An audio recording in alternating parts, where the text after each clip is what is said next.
This is a picture of a room that is actually the quietest place in the world. It's what's called an anechoic chamber. It's in a scientific lab in Minnesota. And this completely soundproof room is so silent that it actually registers at negative decibels when you're inside of it. It's negative 9.4 decibels. When you're in this room, you become the only sound. After a couple of minutes, you begin to hear your heart beating, your stomach gurgling, your blood pumping. You can even begin to hear your scalp scrape against your skull. And the effect can be maddening, torturous even. The longest anyone has ever stayed in this room was 45 minutes. Most people only last a few minutes before they start going crazy and they're pounding on the door to get out. NASA will actually send their astronauts into this room because in space, sound doesn't travel. So that silence can drive an astronaut mad. So they'll send them to this room so that they can kind of get accustomed to what this will be like. I don't know about you, I really want to try this out. This sounds super cool to me. This sounds super cool to me. Hey, here's why I show you this. We live in a world where silence is maddening. And I'm not talking about this crazy negative decibel type of silence. I'm just talking about the type of silence you experience when you just pause. When you step away from technology and work and planning and other people and you just stop. Taking this moment to stop and mute a world of noise is unnatural. It's uncomfortable. It's hard. But it's vital. I would argue that you cannot have a healthy relationship with God or even a healthy relationship with people that you love if you don't take time to stop. So a lot of the nights during this series have been deep dive Bible studies into heady theological themes or biblical ideas. Maybe you've been able to follow along. Maybe it all just went right over your head. Tonight is going to be a little bit different. Tonight is going to be wonderfully practical for you because there is a biblical concept that is a breath of fresh air for a world that just won't stop. And I can't wait to tell you about it because this really is better news. Let's say a quick word of prayer as we get started. Father in heaven, we've all had the experience of likely a busy week, and we've been going at a fast pace in a noisy world, and I just want to take this opportunity to calm ourselves down and to focus, to open up our hearts to whatever it is you might want to communicate to us tonight. We pray this in your name. Amen. There's an incredible book that just came out. I have it here. It's called The Ruthless Elimination of Hurry. It's by a pastor in Portland. His name is John Mark Comer. And this book is all about how to have spiritual health in a world of hurry. And it's an incredibly insightful book that is very easy to read.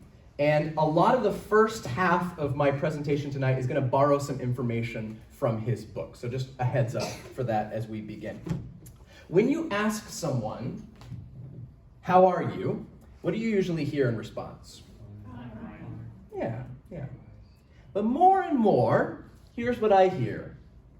I'm fine, just busy. Do you hear this? I hear this all the time. Good, just busy. I hear this from adults, from kids, men, women, doesn't matter, I'm busy. Busy is our go-to answer because it's a symbol of importance and productivity. And we're not lying, we are busy. We fill our days with work, we fill our calendars with appointments, and even our leisure time is spent rushing to have it all and do it all. When we're driving, we're also making phone calls or trying to finish up that audiobook or podcast that we're listening to. When we're standing in line, we pull out our phones and we catch up on social media. We never stop. We are a constant stream of productivity, and we are part of a society that is maxed out. We're overwhelmed. Anxiety is skyrocketing. Burnout is hitting people younger and younger. Stress levels keep rising. I mean, study after study shows that Americans are the most stressed of any country in the world, and those numbers only get higher with Gen Xers and millennials the younger that you go. We are part of a culture in 2020 that is overworked, overbooked, and overloaded, and it's not getting any better. Dr. Richard Swenson writes about 23 types of overload in his book, you can see on the screen here, called what? Margin. Here are just a few. See if you resonate with any of these. Commitment overload. When you have things at every hour of the day, the word no isn't in your vocabulary. Change overload. When there are too many things shifting and changing in your life to let you feel at peace. Choice overload. This is like being at the restaurant and there's like 15 pages, right? And you just feel overwhelmed.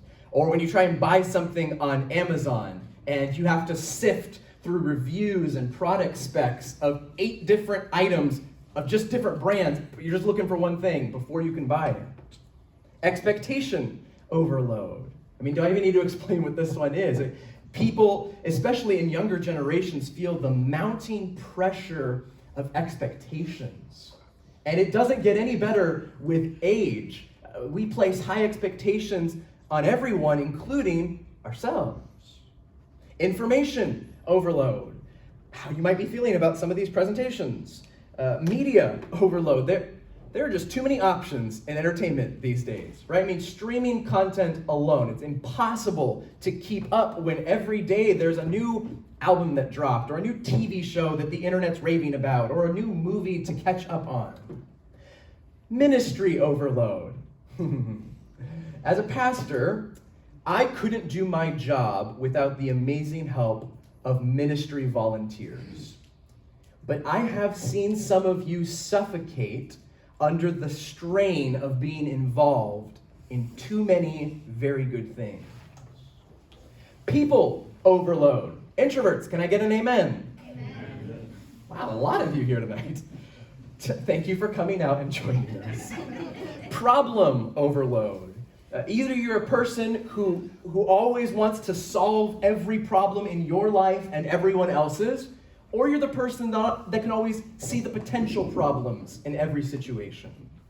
Technology overload. If your phone's not ringing, your watch is buzzing, or your laptop is notifying you. It's the steady stream of notifications and alerts that never stops. And finally here, work overload. Your job, it bleeds into hours when you aren't even supposed to be working. And sometimes this is because you just have too much to do.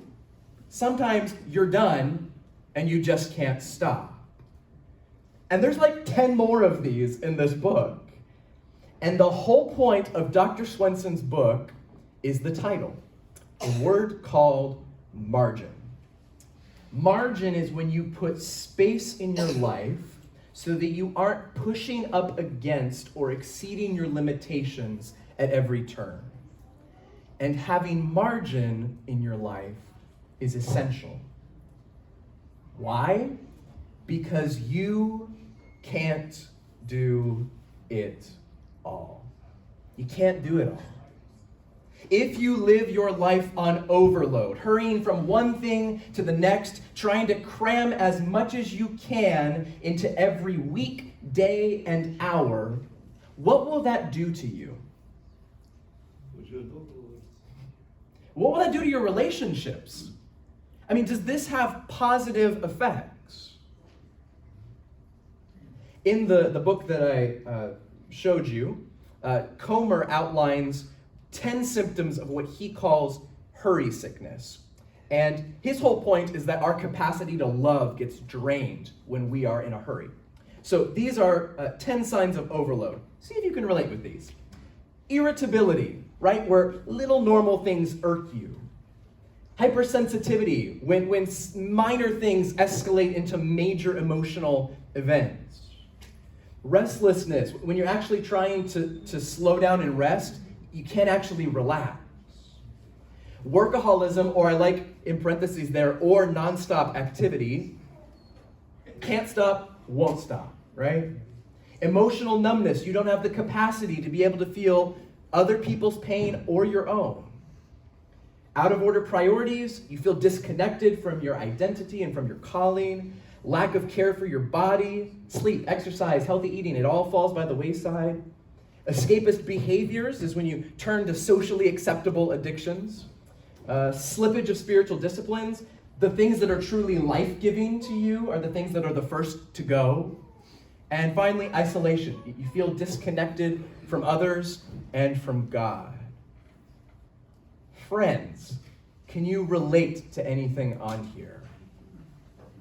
I will be honest in saying that I have lived this list. When I don't stop, I am not loving, I am not Christ-like, and I am not healthy.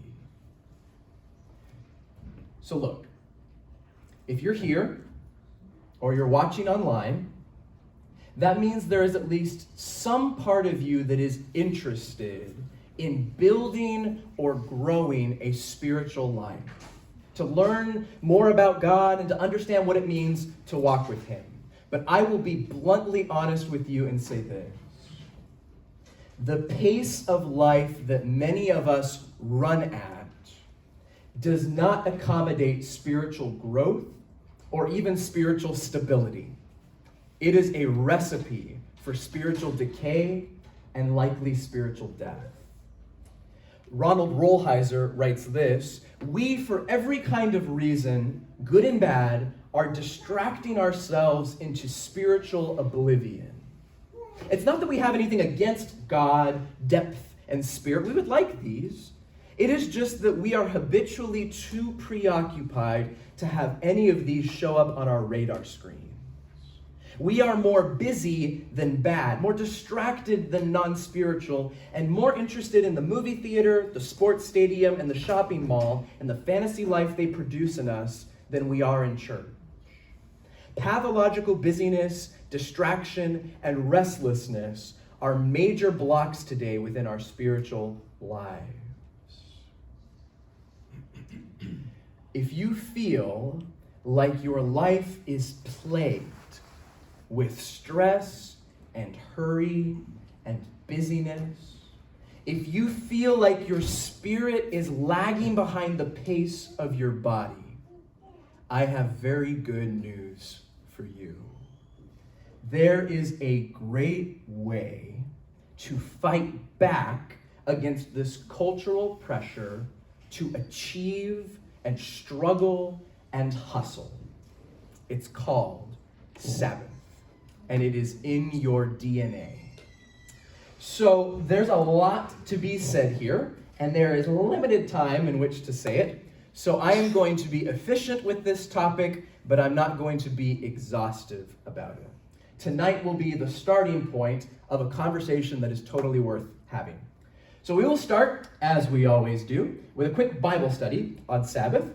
And we're going to look at 3 key passages about Sabbath that shape all of the biblical understanding about it. The first one, surprise, surprise, is in the first 3 pages of your Bible. Genesis chapter 2. Genesis chapter 2. So God has finished creating a world of life in 6 days, and then we read this. Thus the heavens and the earth were completed in all their vast array. By the 7th day, God had finished the work he had been doing. So on the 7th day, he what? Rested from all his work. Then God blessed the 7th day and made it what? Holy. Because he rested, on it he rested from all the work of creating that he had done. Okay, so this verse doesn't seem to have the word Sabbath in it, but it in fact does. You just can't see it in English. I've highlighted it there for you. It is the Hebrew word Shabbat. Say Shabbat. Shabbat. Shabbat. So it's a word that means to stop or to rest. God Shabbat on the 7th day. He stopped. He rested. And later, the 7th day of the week will be called the noun form of this verb, the Shabbat, or the Sabbath. So we learn a number of things about Sabbath just from these verses. God's creation takes place over the course of how many days? 6 days. And what does he create on day 7? Nothing. Nada. He doesn't create anything. He does 3 things. He rested, he blessed the day, and he made the day, what?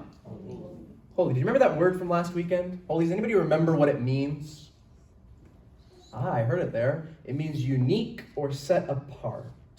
You behave differently with something that is holy. Sabbath is a holiday, literally. It's a holy day.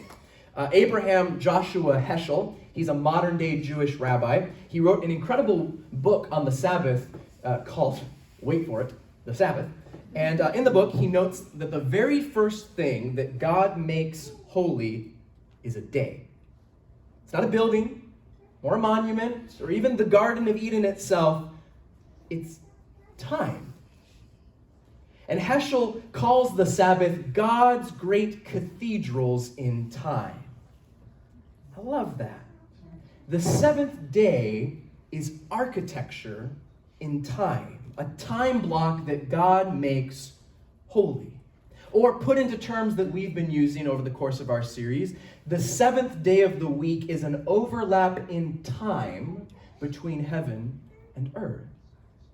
Wow. Now, in the creation story, why is God resting? Is he tired? No, God doesn't get tired. What about humans? Maybe he's giving them a day to relax. That doesn't make a whole lot of sense either, because humans were created on what day? The 6th day. So they've been around for a matter of hours, basically. So they wouldn't be tired. See, rest makes us think of physical exhaustion. But that's why the alternate translation of stop is helpful.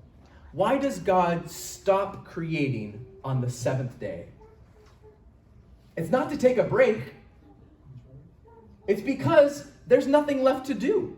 Creation is complete. In the rest of the Bible, Sabbath and the number 7 have always this connotation of completeness or perfection. God rests, he stops, because he's done.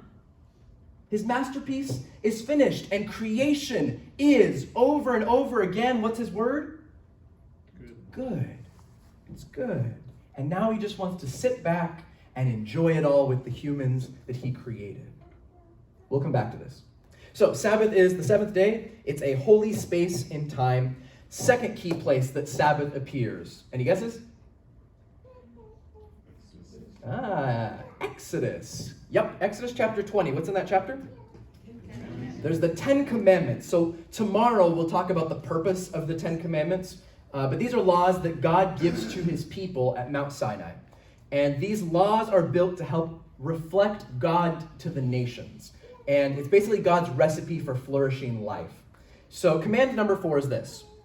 Remember the Sabbath day by keeping it holy. 6 days you shall labor and do all your work, but the 7th day is a Sabbath to the Lord your God. On it you shall not do any work, neither you, nor your son or daughter, nor your male or female servant, nor your animals, nor any foreigner residing in your towns. For in 6 days the Lord made the heavens and the earth, the sea, and all that is in them. But he rested on the 7th day. Therefore the Lord blessed the Sabbath day and made it what? Holy. Okay, so there's a lot here. What's the very first word? Remember. Don't forget about this day. Remember it. How are they to remember this day? By keeping it. I know I'm being repetitive, but what does holy mean? Set apart, unique. So, to remember the Sabbath day is to keep it unique and set apart. How do I do that? You don't work. Not just you, your household doesn't work. Even the cows don't work. No working, striving, stressing, laboring, you stop. Why? Because God made everything in 6 days and then rested on the 7th. So I rest because God did? Why do I have to mimic what God did? Because God made it holy. And you behave differently with holy things. This day, it's different than the other 6. Third key place that Sabbath appears is in Deuteronomy chapter 5. So Deuteronomy is a strange word. It is the smushing together of 2 Greek words, deutero, meaning second, and nomos, meaning law. So what does Deuteronomy mean? The second law. What does that mean, the second law? Well, how long were the Israelites wandering around in the wilderness on their way to the promised land? 40 years. 40 years. Long story short, they were disobedient. Their punishment is they have to wander around in the wilderness for 40 years. But what this meant was that an entire older generation of Israelites was going to die before they entered the land. So now Moses has to give the law again, Deuteronomy, to a new generation of Israelites who maybe don't have a clear memory or any memory of the law first appearing and being spoken at Mount Sinai. So we're going to hear the Sabbath command again, but there are a couple of changes in here, and I'm going to highlight them for you. It starts like this. Observe the Sabbath day by keeping it holy, as the Lord your God has commanded you. 6 days shall you labor, and it goes on from there. First change. What's the first word in Exodus? Remember. What's the first word here? Observe. What's the difference? This word observe is really interesting. 20-second tangent. The Hebrew word is shamar. It can mean to guard, preserve, to keep watch, or to protect. So Cain and Abel, early story in the Bible, Cain kills his brother Abel out of jealousy, and he flees. And God comes to him and says, Cain, where's your brother? And Cain's response is, am I my brother's what? Keeper. Same root word as the command to observe. Or when someone keeps a covenant, same root word, shamar. You are guarding your fidelity to the covenant. So here, the Israelites aren't supposed to just remember the Sabbath day, like bring it to mind so they don't forget it. They are to guard it, protect it, put barbed wire around it so it doesn't get infringed upon. Hang on to this for later. Elsewhere in the command, the next part is pretty much all the same with the people who are supposed to keep the Sabbath day. But at the end, it says this. Remember that you were slaves in Egypt and that the Lord your God brought you out of there with a mighty hand and an outstretched arm. Therefore, the Lord your God has commanded you to observe the Sabbath day. The second key difference is the reason for Sabbath. In the first, why are you supposed to keep it? Creation. Right, it's a reminder of creation. But here, it's to remember that God delivered you. You were slaves, now you're free. Therefore, guard the Sabbath day. Sabbath is a symbol of creation and deliverance. So these 3 passages are jam-packed with applications. So let me just share with you 3 things that we can learn from just what we looked at, okay? Thing number 1, a rhythm of rest is where? It's in our design. This is so key. Sabbath is not an arbitrary rule that God gives to people so that they're forced to focus on him for 24 hours. No. Sabbath represents a rhythm of life that we were created for. Working 6 days, resting 1. This is built into your system. I mean, have you ever wondered where the 7-day week came from? It's basically in every culture that you go to, and the genesis of this rhythm is right here in the Bible. In fact, the last time that a society tried to switch up this 7-day week was during the French Revolution, towards the end of the 18th century, and they tried a new 10-day work week instead of a 7-day work week. They built a whole new calendar, and they thought that productivity would go up. Do you think it did? No, the economy collapsed, depression skyrocketed, and productivity went down. Rest is not a luxury for the privileged. it is a necessity for everyone. You cannot fight a rhythm that was placed in you at creation. Or, in the words of H.H. Farmer, if you go against the grain of the universe, you get splinters. Love that. So that's the first thing I see. Sabbath is in your DNA. Second thing, resting is countercultural. I think it's funny that God has to command the Israelites to rest. Like, isn't that weird? I mean, this is such an amazing invitation. Stop working and just rest for a day. Who wouldn't jump at that? But why does God have to command the Israelites not only to remember this day, but to guard and protect it? It's because resting is countercultural. This was true in the ancient Near East, and it's even more true today. And if you don't believe me, see everything that we talked about at the beginning of this presentation. We have become machine-like in our drive to do more, accomplish more, and achieve more. To take a day of rest every single week, nowadays, that's capitalistic heresy. But God says, this is in your design. You need this. But it won't be easy. There are external and internal pressures to slip out of this rhythm.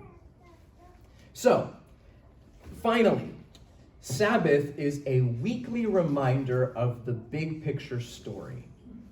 How? It points backward and forward. I spent about 11 solid minutes trying to figure out if it's backwards and forwards or backward and forward. Internet consensus, it doesn't matter. Very helpful, Internet. So think about what we read. Why did God tell the Israelites to keep the seventh day unique and set apart? It wasn't just for their health. It's so that they remember two things. They are to remember when God created a good world and when God delivered them from bondage. This day points backwards. For you and I, Sabbath is a reminder of when God made a good world and when he delivered us from bondage. When did he deliver us from bondage? At the cross, right. But this day also points forward. If you remember what we talked about before, the story ends as it began. God will create a new earth where he will dwell with humanity forever. God will overcome evil fully and finally one day and deliver us from this broken world. And Sabbath points forward to the same thing it points backward to. When God will create a good world and when he will deliver us from evil. Cool, huh? So Sabbath is a reminder that our once good world will be good once again. And this is why Jesus loved to heal people on Sabbath. It's a day that's all about new creation. It's not a day just to nap and be free from work, though those things are nice. When we Sabbath, we rest in the fact that God is steering this broken world towards recreation. And we get a taste of that joy every single week. Now here's the real question. We get what the day represents, but what does it mean to keep it? We read in there, don't work, and there are other verses in the Bible that talk about some specifics, but I just want to draw from these three passages. As I see it, Sabbath means three things that all sound very similar, so it'll be easy for you to remember. Firstly, Sabbath means resting. This is the obvious one because it says right in the command. But what does this mean? Well, first it means just stopping. Stop your work, your clutter, your noise, your stress. Just be still and know who is God. Live in the sacred humility that this world can't get along without God for a day, but it can get along without you just fine. Once a week, we just need to stop. This Seattle urban American pace of life is completely counterproductive to a spiritual walk with God. This 24-hour rest period is a rhythm that you need. Wayne Moeller writes this on Sabbath: "We have lost this essential rhythm. Our culture invariably supposes that action and accomplishment are better than rest, that doing something, anything, is better than doing nothing. Because of our desire to succeed, to meet these ever-growing expectations, we do not rest. Because we do not rest, we lose our way. We miss the compass points that would show us where to go. We bypass the nourishment that would give us succor. We miss the quiet that would give us wisdom. We miss the joy and love born of effortless delight. Poisoned by this hypnotic belief that good things come only through unceasing determination and tireless effort, we can never truly rest. And for want of rest, our lives are in danger." Or, if you prefer something more scholarly, here's Winnie the Pooh: "Don't underestimate the value of doing nothing. I'm just going along, listening to all the things you can't hear and not bothering. Just stop." But Sabbath rest is about more than just doing nothing. It's also about resting in God, resting in His goodness, trusting that Jesus' sacrifice is complete. Our word from earlier, right? You don't have to work your way to heaven. You can rest in what Jesus has already done. On Sabbath, we rest from and we rest in. We rest from our work and our distractions, and we rest in what God has done and will do. Sabbath means resting. Second thing, Sabbath means resetting. I remember being in college for an evening worship service, and they had a banner like this one set up on the stage. And I was sitting kind of far back, and I'd forgotten my glasses. And I was trying to read what it was that the banner said. I was squinting from the back, and I knew it said the word Sabbath, but underneath it looked like it said the word reset. Sabbath reset, that doesn't make a lot of sense. Well, anyway, afterwards, I went up to the front to get a look at what it actually said. It said Sabbath rest, duh.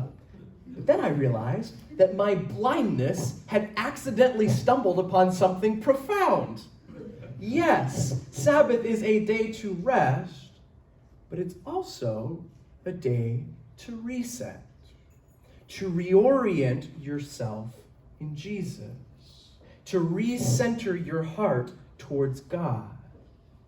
We'll talk about this more after the break, but just a brief word about it here. If you're busy consistently enough, that pace can become your new normal. And this is dangerous. Sabbath is an opportunity to reset the focus and the pace of your life. Do you recognize these two on the screen? Their names are Tessa Virtue and Scott Moyer. They are Canadian ice skaters, and they are actually the most decorated Olympian ice skaters of all time. They specialize in ice dancing, and the way they perform together is astonishing. They are graceful and they're perfectly in sync. And the picture here captures something that they do every time before they head onto the ice. They share this hug. Now, they're not a couple, so you might be thinking, well, they're getting a little friendly here. But they're actually doing this for a reason. They embrace each other like this until their breathing and their heartbeats are in sync with each other. They slow each other to the rhythm that they can be in sync when they go out on the ice. And this is a good illustration of what Sabbath should be. It's a moment to match your life's pace with God. A moment to align your heart with His. Before you go out onto the ice, before you head into a world of busyness and stress, you spend a day with God. You align yourself with him so that you can be in sync throughout the week. Reset to the heartbeat of your Creator. Sabbath means resting. Sabbath means resetting. And finally, Sabbath means resisting. So this goes back to what we were saying about Sabbath being countercultural. Because this rhythm of rest isn't natural, it won't come easy at first. Part of being able to rest and reset involves resisting whatever threatens this block of time. So maybe this means turning off your phone so you can't check your email. Or you intentionally spend the day with people who draw you closer to God. Or you plan in advance to do things that allow you to rest and to reset. That way you don't just sit around idly and treat the day with boredom and resentment. So it's like the command actually in Deuteronomy, right? Where they're told to observe the Sabbath. You guard it. You want to protect the day from becoming just like any other day. But you also want to protect the day from just becoming a drab display of religious piety, right? Either extreme misses the joy and renewal that God intended Sabbath to have. What is this a picture of on the screen? Central Park, right. This is an 800-acre public park in the heart of Manhattan. And there's lots of research about the importance of this slab of green in the middle of the city. It's a place where people can escape the asphalt jungle, as it's called. This little rectangle where the chaos and the rush of urbanization hasn't intruded. And furthermore, Central Park has quite a few ecological benefits as well. Air pollution is drastically lowered because of the natural wildlife in this park. And you'll have people in New York City who refer to Central Park as the lungs of New York City. Animals who are native to this area, they have a place where they can make a home. Birds have a place to stop on migration patterns through New York. What a public park does for a city benefits its residents, their pace of life, even the atmosphere and the environment. Here's my point. What Central Park is to New York City, Sabbath is to time. It is a breath of fresh air in the suffocating pace of urban culture. It's a sacred space that affects the atmosphere of every other day that it surrounds. Walter Brueggemann says it like this: people who keep Sabbath live all 7 days differently. And it's true. At first, Sabbath will just reshape one day of your week, but soon it will begin to affect the other 6. You need Sabbath as much as New York City needs Central Park. Now look once again at this picture. Does it surprise you that the boundaries around the park are so well defined?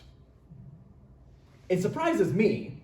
I would expect by now the boundaries would shrink, that more and more skyscrapers and roads would begin to bleed into the boundaries little by little, right? But do you know why Central Park hasn't shrunk? It's because there are activists and organizations who fight for it. Urbanization, finances, real estate, they threaten this space every single day. But there are people and organizations who make it their work to protect this space, to file legislation and city codes that keep this little paradise from being infringed upon. And friends, it is no different with how we handle our time. In our pace, in our culture, Sabbath is not natural. It's not going to happen by accident. If you decide in your mind to set aside this time, other things will infringe upon this day. And the only way to protect this space is to fight for it, to resist what threatens it. And this might be very hard. A.J. Swoboda says this: the truth remains that Sabbath will be challenging for anyone to live out in our busy, frenetic world. Sabbath goes against the very structure and system of the world we have constructed. Sabbath then becomes a kind of what? resistance to that world. Such resistance must be characterized as overwhelmingly good. In other words, if the Sabbath is hard, then we are doing it right. It is never a sign of health or godliness to be well adjusted to a sick society. That's good. So we need to take a break. I've thrown a lot at you. In just this first presentation, here's what I hope that you've caught. You need this rhythm of rest. It's for your health, mental, physical, emotional, spiritual health, that you adopt this practice of rest. Sabbath is a gift from God, and it's a very good gift. But I'm not here to just present Sabbath as self-therapy. Here's a quick fix for your anxiety or your stress. There's another piece to this that we'll talk about next that is equally, if not more, important. Because here's the thing. Sabbath is actually becoming quite trendy in Christian circles. I don't know if you've noticed this. The book that I showed you is actually one example of this. There's several Christian writers and thinkers that are popular with young people especially that have begun to unpack the wisdom of this practice. But as valuable as their insights are to this topic, and they really are valuable, there is one key area where they fall short. As I listen and I read through many resources on this topic, the consensus seems to be that the day doesn't matter. I can Sabbath on Tuesday or Friday or Saturday, whatever works best. What's important is that you have a consistent, once-a-week rhythm. I would argue that the day does matter, and I would like to make a case for you after the break. So as we hit pause, let me leave you with a great quote from early church leader Augustine. "You have made us for yourself, and our heart is restless until it rests in you." And that, friends, is what Sabbath is about.